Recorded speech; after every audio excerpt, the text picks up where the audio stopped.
Hai sobat semua, apa kabar? Baik kan? Semoga kalian semua sehat selalu, bahagia selalu dan banyak rezeki. Kali ini Mimin mau melanjutkan cerita dari novel Menantu yang Diremehkan. Semoga cerita ini bisa menghibur kalian semua ya, dan bisa menemani hari-hari kalian semua. Oh iya, jangan lupa bantu like dan komen ya biar Mimin tambah semangat uploadnya. Kalau begitu yuk langsung saja ke ceritanya, cekidot.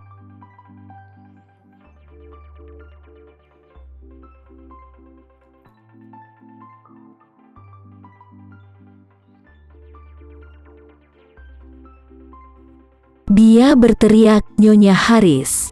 Seperti kata pepatah, burung phoenix yang bermasalah tidak sebaik ayam. Sudah, kamu jangan ngangeng-ngongeng lagi, dasar wanita tua yang bau tanah. Jika kamu mengganggu kita bertugas, dan bahkan meskipun kamu sudah tua, kita akan mengalahkanmu. Iya, Eka juga langsung setuju. Apa kamu lupa? Bagaimana cara kita menghabisi Rika dulu? Dan untuk menghabisimu saat ini, itu adalah hal yang sangat mudah bukan? Nyonya Haris meringkuk dan berkata, oh, kamu mencoba untuk memukulku. Jika kamu berani melakukannya, aku akan segera memanggil polisi.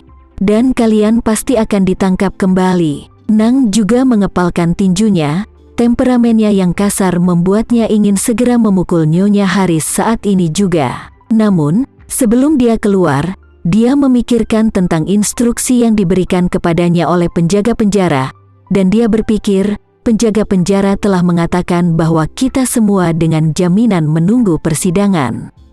Meskipun kita telah memperoleh kebebasan pribadi untuk sementara, kita harus mematuhi hukum.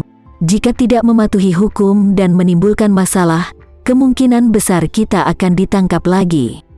Kami tidak hanya harus menghabiskan masa tahanan yang tersisa, tetapi mungkin juga akan bertambah buruk. Memikirkan hal ini, dia harus menahan amarah di dalam hatinya, dan berkata dengan dingin, Nenek tua, kami juga tahu bahwa kamu merasa tidak ada hubungan dengan kita kan? Karena kamu berpikir kita tidak selevel denganmu kan? Jadi apakah kita bisa pergi dari sini? Nyonya Haris langsung mengangguk, iya sebaiknya kalian pergi secepat mungkin, atau aku tidak akan menelepon polisi. Nana menggertakkan giginya dan berkata kepada dua orang di sekitarnya, oke, bagaimanapun kita sudah dibebaskan, ini tidak buruk. Jadi kita tidak perlu memikirkan masalah ini. Ayo kita berkemas dan pergi. Meskipun dua orang lainnya tidak mau, mereka tidak berani melakukan kesalahan saat ini, karena takut kembali ke pusat penahanan, sehingga mereka mengangguk dengan menahan amarahnya. Mereka bertiga mengemasi barang-barang mereka dalam kemarahan dan kekecewaan, dan bersiap pergi dengan selimut bau miliknya. Nyonya Haris hanya mengawasi mereka. Melihat mereka telah mengemasi barang-barang mereka, dia mengipasi tangannya di depan hidungnya dan berkata dengan jijik di wajahnya, oh, ini sangat bau. Kalian cepatlah dan melangkah sejauh mungkin. Jika kalian berani datang lagi, aku akan memanggil polisi dan menangkap kalian sesegera mungkin. Nana merasa sangat terhina, tetapi karena dia takut menimbulkan masalah, dia hanya bisa mengertakkan gigi dan menahannya, dan berkata kepada dua orang di sekitarnya, ayo pergi. Pada saat ini, 7 atau 8 orang kuat tiba-tiba masuk dari luar, melihat situasi ini, dan bertanya, ada apa? Mau kemana kalian bertiga? Nana mengira bahwa orang-orang yang galak dan kuat ini semuanya adalah orang yang diutus oleh Nyonya Haris, dan langsung berkata dengan gugup, tunggu, jangan emosi. Kami akan pergi, kita akan bergegas pergi. Salah satu pemimpin pria kekar itu berkata dengan dingin, kenapa kamu mau pergi? Tuan Edi Wibowo berkata, kalian bertiga harus memperlakukan ini sebagai rumah kalian sendiri mulai sekarang. Rumah ini milik Tuan Edi Wibowo, bukan milik Nyonya Haris. Nyonya Haris sama saja sepertimu.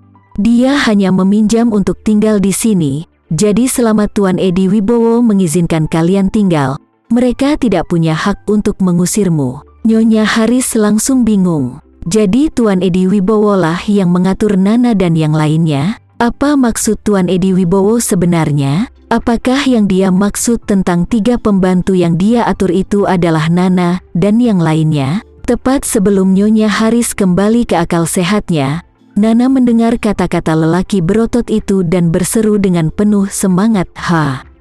Bro, apakah yang kamu katakan itu benar? Bisakah kita benar-benar tinggal di sini?" Pria itu mengangguk, "Tentu saja. Bukankah pengemudi sudah memasukkan sidik jarimu sebelumnya? Kamu akan memperlakukan ini sebagai rumahmu mulai sekarang." Nyonya Haris berteriak dengan putus asa, "Oh kamu, permisi, beritahu Tuan Edi Wibowo bahwa kami tidak menginginkan pembantu seperti itu." Ketiga orang ini semuanya perempuan dari desa dan bekerja hanya sebagai petani. Mereka tidak mengenal beberapa karakter besar. Apa yang bisa mereka lakukan untuk kita di sini? Apakah ini tidak bisa diganti menjadi 3 perawat profesional?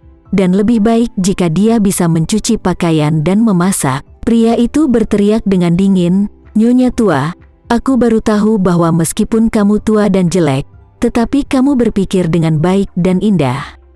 Masih berani melakukan tawar-menawar dengan kami?" Nyonya Haris tersipu ketika dia dimarahi, dan dia tergagap dan berkata, "Kalau begitu kita tidak butuh bantuan, bukan?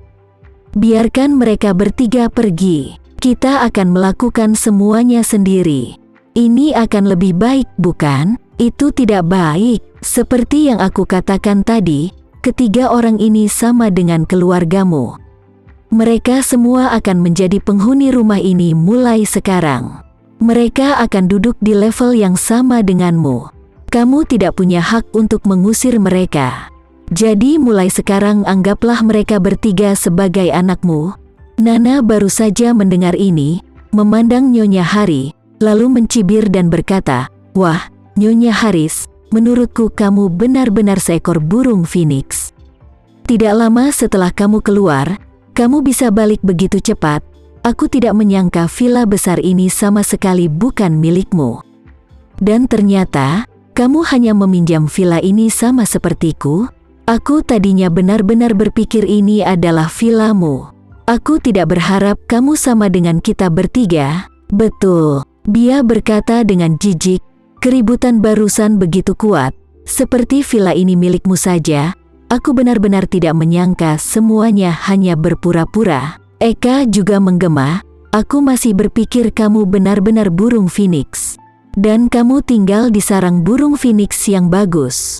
Dan sekarang aku baru tahu bahwa Anda adalah burung emprit yang meminjam dan tinggal di sarang burung phoenix." Ekspresi Nyonya Haris sangat jelek. "Villa ini memang bukan miliknya. Itu milik Edi Wibowo. Edi Wibowo lah yang mengizinkan mereka untuk tinggal di sini bersama keluarga Haris, sehingga mereka bisa hidup dengan nyaman. Jika Edi Wibowo tidak membiarkan mereka tinggal di sini, mereka harus keluar. Dengan kata lain, jika Tuan Edi Wibowo ingin Nana dan mereka berdua tinggal, maka dia tidak punya hak untuk menghalanginya." Nana menghembuskan napas secara tiba-tiba. Dia dengan bersemangat berkata kepada mereka berdua, "Mulai sekarang, kami juga penghuni villa besar ini.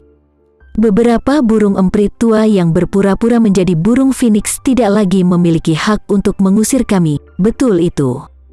Dua lainnya juga sangat bersemangat. Setelah mengklarifikasi kenyataan yang sebenarnya, suasana hati mereka sedang baik. Bagaimanapun, ini tidak hanya melunturkan sikap sombong Nyonya Tua Haris, tetapi juga memungkinkan mereka bertiga untuk tinggal di villa besar ini secara nyaman dan legal. Pada saat ini, Nana tiba-tiba teringat sesuatu dan bertanya pada pria berkepala berotot itu, "Bro, aku ingin menanyakan sesuatu." Pria itu berkata, "Katakanlah." Nana berkata, "Kami melihat kamar-kamar di villa ini sebelumnya dan menemukan bahwa kamar-kamar besar dan bagus itu ditempati oleh keluarga Haris. Yang bisa kami temukan hanyalah kamar pojok. Karena kita bertiga bersama mereka. Hak keluarga sama, jadi bisakah kita meminta ganti kamar?" "Iya." Eka juga memikirkan itu, jadi berkata dengan penuh semangat, "Aku ingin tinggal di kamar tidur besar yang menghadap ke selatan juga." Pria itu secara alami tidak berpikir itu terlalu besar untuk menonton kegembiraan, dan berkata sambil tersenyum, "Tentu saja, kami tidak peduli bagaimana kalian mengaturnya secara pribadi."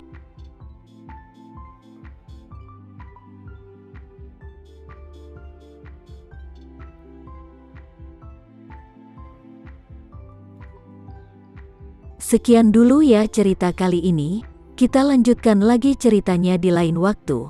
Oh iya, bagaimana menurut kalian? Semoga bisa sedikit menghibur kalian semua. Jangan lupa like, share dan komen ya. Untuk teman-teman yang baru nonton, jangan lupa subscribe-nya.